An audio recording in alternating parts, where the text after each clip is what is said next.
Today, we're heading high up into the Himalayas, into this really remote part of Bhutan called the Black Mountain region. Now, scientists found a pretty unique copper deposit there, but how it got there was a total puzzle. So this isn't just a story about a metal. Nope. This is about solving a geological cold case that's millions of years in the making. So that brings us to the big question, right? How do mountains hide their treasure? That's what we're going to tackle. Think of us as geological detectives for the day. We're going to follow the clues buried deep inside the rock to piece together the wild sequence of events that created this hidden prize. You see, this whole mystery, it's about way more than just finding some copper. It's all about the how and the why. The real challenge for the geologists here was to read this ancient story written in the rock and figure out the exact recipe that cooked up this deposit in the first place. And every good mystery needs a crime scene. Ours, it's this huge 6,000 square kilometer area called the Black Mountain Group. What you're looking at are layers and layers of sediment that were deposited in the ancient Tethys Ocean.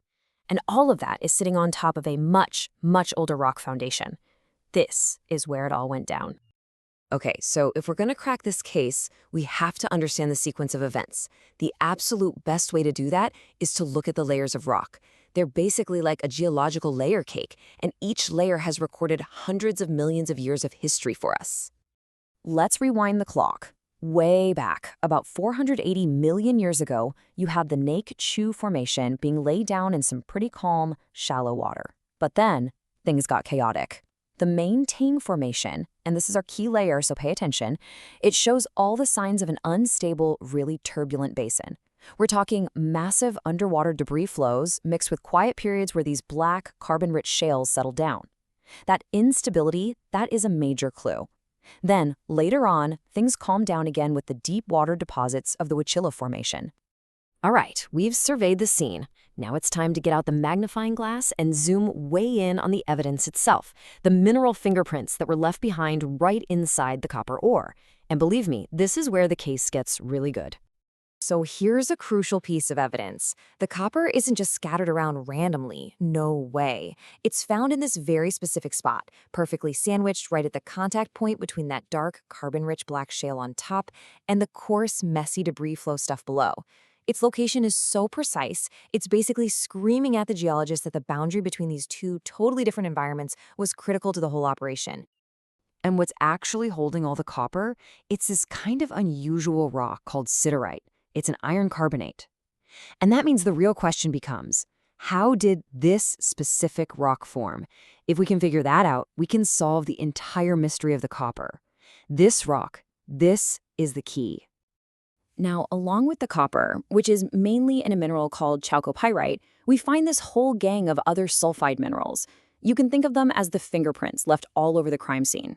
This very specific collection of minerals helps geologists piece together the chemical conditions and even the temperatures when the deposit was forming. Okay, we've got our evidence. It's time to bring in the suspects. Now, in geology, suspects are the different scientific theories that could explain how this ore formed. Let's line them up and see which ones actually hold water. All right, first up in our lineup, carbonate intrusion. This is the idea that some molten carbonate magma forced its way in. But you know what? The evidence just isn't there. The whole geologic setting is wrong, so that one's out. What about it just depositing directly from seawater? It's plausible, but it doesn't really explain everything we see. Now, these last two get really interesting. Diagenetic segregation, that's where minerals get squeezed out and concentrated after the sediment is buried. That looks like a very, very strong possibility. And hydrothermal emplacement, hot fluids moving through the rock, that also looks like a key part of the story. So it seems like our answer isn't just one simple theory, it's probably a combination. And this is the breakthrough moment. This is where it all comes together. By combining the best evidence from all the plausible theories, scientists finally cracked the case. The solution wasn't a single event, but this complex, four-step geological heist.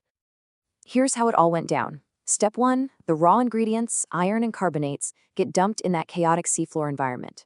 Step 2, as those layers get buried deeper and deeper, the ingredients recrystallize into our host rock, siderite, right at that all-important boundary.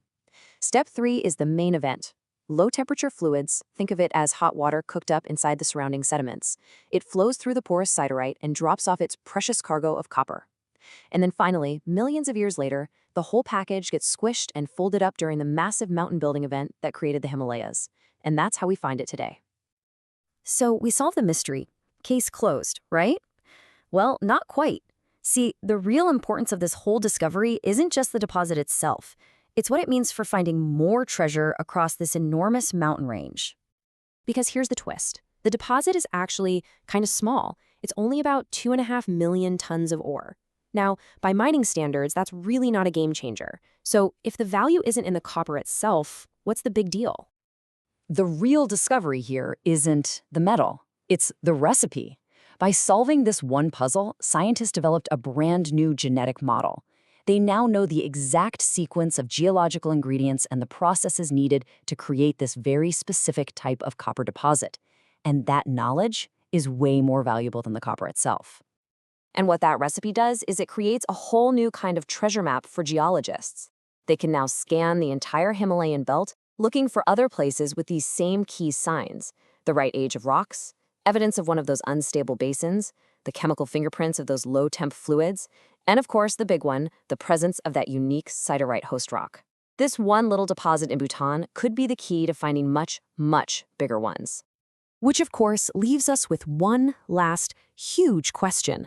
Now that we have this new key, this whole new way of looking at the landscape, what other secrets, what other treasures are still locked away inside the world's greatest mountain range, just waiting for us to find them?